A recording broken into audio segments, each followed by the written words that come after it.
Ladies and gentlemen, boys and girls, duelists across the TCG, welcome to Tier 0. We've all known that the big bad fire decks were coming to torch the metagame, and apparently also our wallets, and now that time has finally arrived. The first post-Phantom Nightmare weekend of major events is in the books, and for everyone who predicted fire dominance, you may take a bow, because that's exactly what happened. Grand Champion Jesse Cotton winning the ultimate and undisputed UDS championship, featuring some of the strongest players in the TCG over the past decade with his Fire King Snake Eye deck. And other events, Team Kits Next Door, a team featuring Pac, Kamal Crooks, and Ruben Pina Randa, won YCS San Jose, Costa Rica, all playing either pure Snake Eye or Fire King Snake Eye. Fire actually dominated both events, as 3 of the top 4 cuts of the UDS were playing Fire decks, with only Andres Torres venturing out to play Branded, while nearly the rest of the field, of course, also played a Fire deck.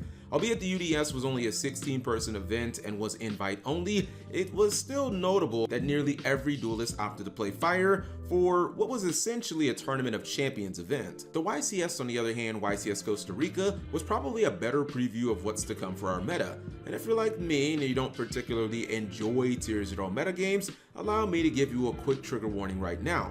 The top 16 cut of the event was not exclusively Fire decks. In fact, there was apparently a team that consisted of 3 voiceless voice decks that made it all the way to the semifinals, probably packing their deck full of anti-Fire hate, one would assume.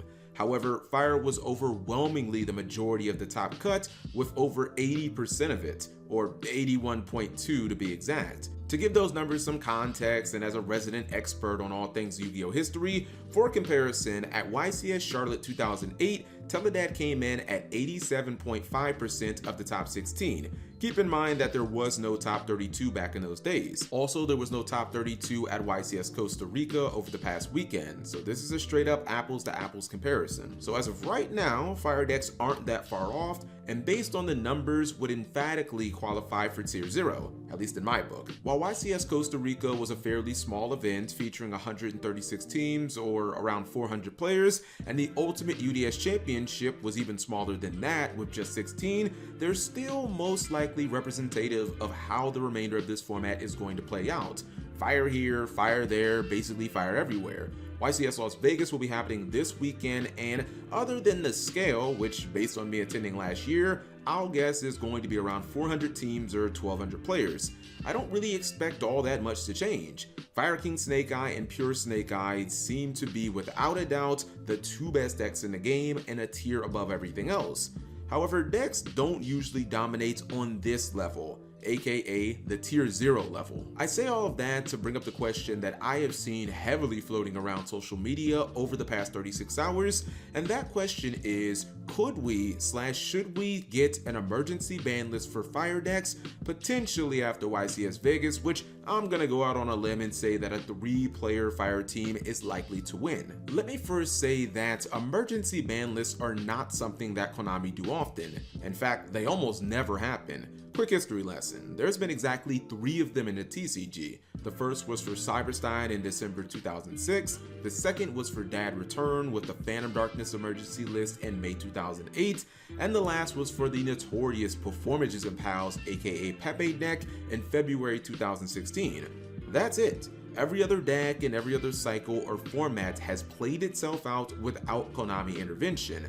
To that point, we even saw this firsthand no longer than 18 months ago with the release of Magnificent Mavens and the rise of the Ishizu Tier Limit Tier 0 deck and metagame. Loads of players stopped going to competitive events and even locals, viewership on competitive Yu-Gi-Oh content absolutely tanked, and admittedly, even I stopped going to events because of how much I hated the format. Konami looked at this and didn't do anything about it, as they simply let things play out. So I don't think that Konami's resolve is in question, because traditionally in Tier 0 formats, they don't actually step in and do anything. However, we do know from past posts that they've made, Konami does not like it when one deck, or I guess in this case 2 decks that slam together a bunch of the same cards and feel kind of similar, drown out all the other decks in a metagame and make it so that they can't realistically compete. History would say that there's a low chance of an E-ban list, but I think that there's a couple of factors to take into consideration.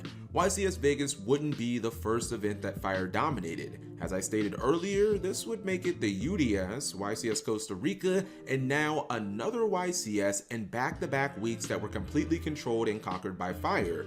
Another factor could be social media and its influence, which is larger than ever, and if complaining got loud enough on a platform like Twitter, Konami could take notice. You might be shocked to learn that Teledad and Performances and Pals, again Pepe, both reached the absurd 87.5% of the top cut, but Konami only intervened for Pepe in 2016. Did social media play a factor in this, as it really wasn't that big in 2008?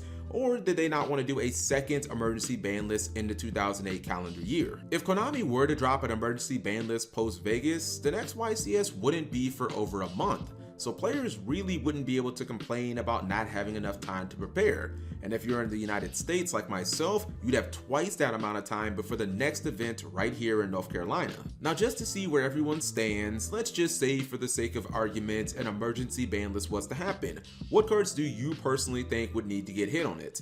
I've wanted to sway away from the Fire King cards themselves because I don't believe that they're inherently problematic, and I think that Fire King fans have been waiting ages for their deck to become competitively relevant and viable again.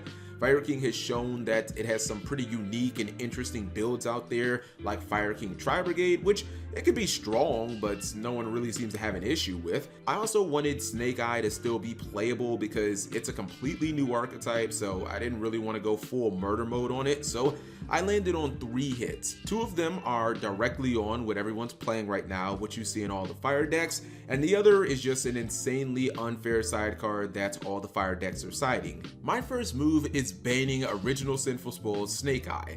This card is just a little too crazy, and obviously it's one of the best starters in all of competitive Yu-Gi-Oh! I think the concept behind the card was fine. You know, you're giving up a resource on field to summon a level 1 fire monster from your deck. Like, that's all fine and dandy, but the problem is twofold here. Number 1, there's just way too much fodder in the game. Way too many cards that you can use like Fire King Sanctuary that have in essence already paid for themselves, and thus you're not actually giving up anything in exchange for the monster that you're summoning. My second problem with the card is that it becomes an instant way to just start your engine or start your deck up again from the graveyard, and that you get to do that for free. You just shuffle a card back into your deck and poof, you just get your free level 1 fire monster to start your turn. It's magic, you don't actually have to invest anything or anything like that. So any real advantage that you would have spent to summon that fire monster from your deck is basically just invalidated because you always can just make up the advantage on the back end. My second move is going to be limiting the wanted poster, and maybe you could argue that this limit should instead go to Diabelastar the Dark Witch, as the cards are basically one and the same, or some people might say that they're interchangeable, but I believe that wanted is the stronger card. Not only because it is a quick play spell and thus chainable to meta impactful hand traps like Droll and Lockbird, but just like the original Sinful Spoils, Konami put this bonus effect into the card that essentially guarantees you always go plus, hence the free draw that wanted has in the second effect. Personally, this is like the biggest issue that I have with the 2 spells that I went after. It feels almost impossible to, I guess I'll use the terminology, fully stop these cards. If you were to use something like Ash Blossom and Joyous Springs, which in theory should be a direct counter to these cards, or you use a hard piece of negation like Solemn Judgment, yeah, your opponent won't get those searches, but they can still activate the effects in the graveyard, they can still get free draws and free searches that they really didn't have to invest anything into. If your opponent were to make a comeback in that duel because your opponent's draws or searches led them to extenders or, starters during their turn, then it really wouldn't feel like your opponent has outplayed you as much as they are winning just because of these overtuned cards that have bonus effects that probably shouldn't have been in there. The last card that I am going to move, and this is going to be a limitation to Anti-Spell Fragrance, which is in the side decks of a lot of meta decks right now. I mean, you saw it so many times if you were watching the live stream of the UDS between these Fire Mirror matches,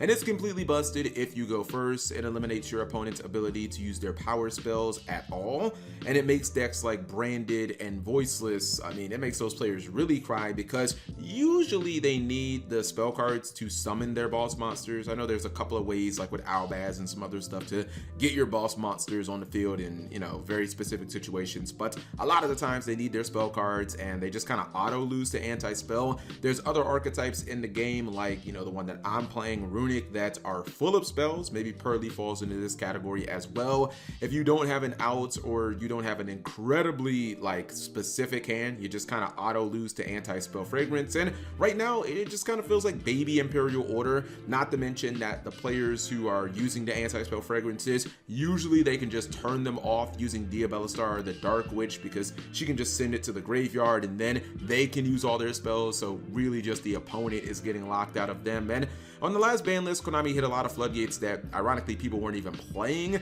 and yeah, I feel like this just lines up with that, except this card's being played a ton. But with all that said, those are just my thoughts and opinions. I think it'll be interesting to see what, if any, action Konami takes if Fire runs it back and pulls off another 80+% of the Vegas cut en route to another YCS win. You know, could we see another emergency ban list? Because I think at this point we're running on like 8 years since the last one, so it's been a long time. Also, people wouldn't be able to say, oh no, now I don't have any time to prepare for the next YCS, because again, the YCS after Vegas is like a month out. So you guys let me know what you think in the comment section below.